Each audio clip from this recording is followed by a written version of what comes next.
the third of the tag trio all in pink. So we're going to take our flirtatious paper this time, and you can see how I trimmed it off with the glimmer paper here. So the trick here is we don't need to trim both in the scallop.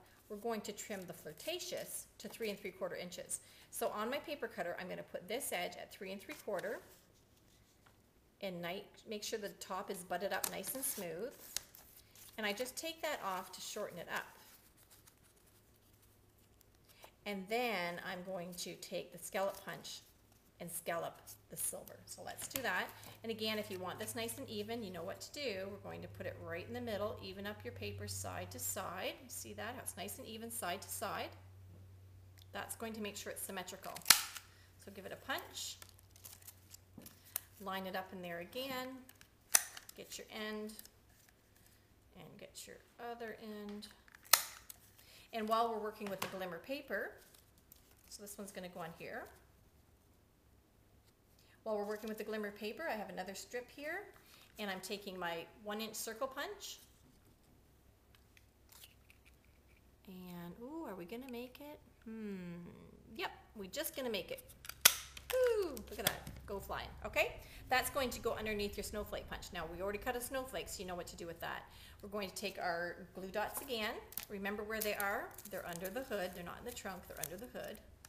You'll remember this, and you'll thank me someday that your glue dots are stuck all over everything.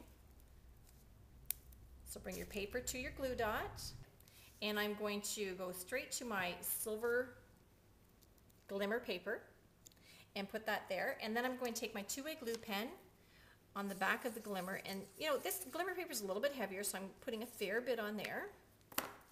Pick up that whole assembly. It's coming over to my tag that has yet to be assembled, but I'm putting that straight up and down. I better keep it a little bit to the top because my scallop is still going on there. So scallop paper, 2-way glue pen again, and I would come in and out of each one of these little scallops and just frame the rest. Bring that over here, and you could decide how far down you want that scallop to go, but isn't that pretty? Just brings the whole thing to life, doesn't it? Hey there, fancy pants. Okay, so we're using a pink button from the Subtles collection and Baker's Twine from the Summer Mini Catalog. I'm quite sure you bought some, and this stuff is awesome. Now, I want the knot to be on the back of the button, so I'm going to come up from the back, up through the top, and the top is concave, so you know the front from the back, and back through. And then on the back side, we're going to take those 2 strings and we're going to tie it in a knot. So this is like tying your shoes, but instead of tying a bow, you're going to tie them in a knot, so twice around. Make sure it's nice and tight. And then with your ribbon scissors, you can just go ahead and snip that off short. So here's what we have now, nice and short. And then we need another glue dot that are under the hood.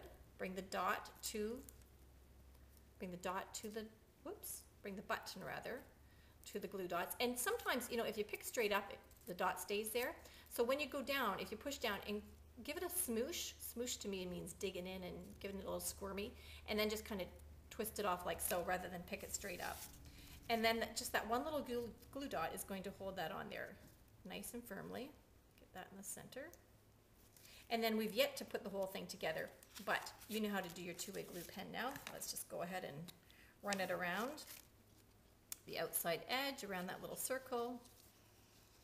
By the way, when you get your 2-way glue pens, if you haven't ordered them before and you want to order them today, you can order on my website, maureenmcgrail.com. You can order there 24/7.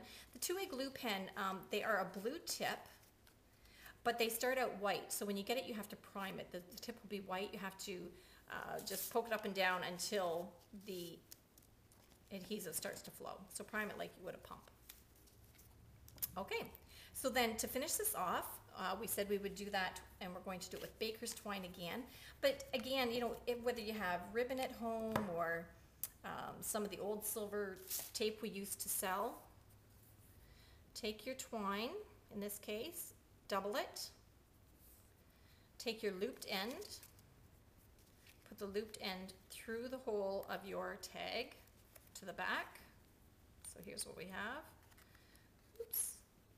Okay, then take your two loose ends together as a pair, put them through the loop, and then just pull. Okay, so that's going to secure that. And then at the end here, just tie it in a knot. Two together, like so. And there you go. You can stamp your to and from on the back. And isn't that just delightful? Thanks for coming. Can't wait to show you the next project. Then it's gonna be totally awesome.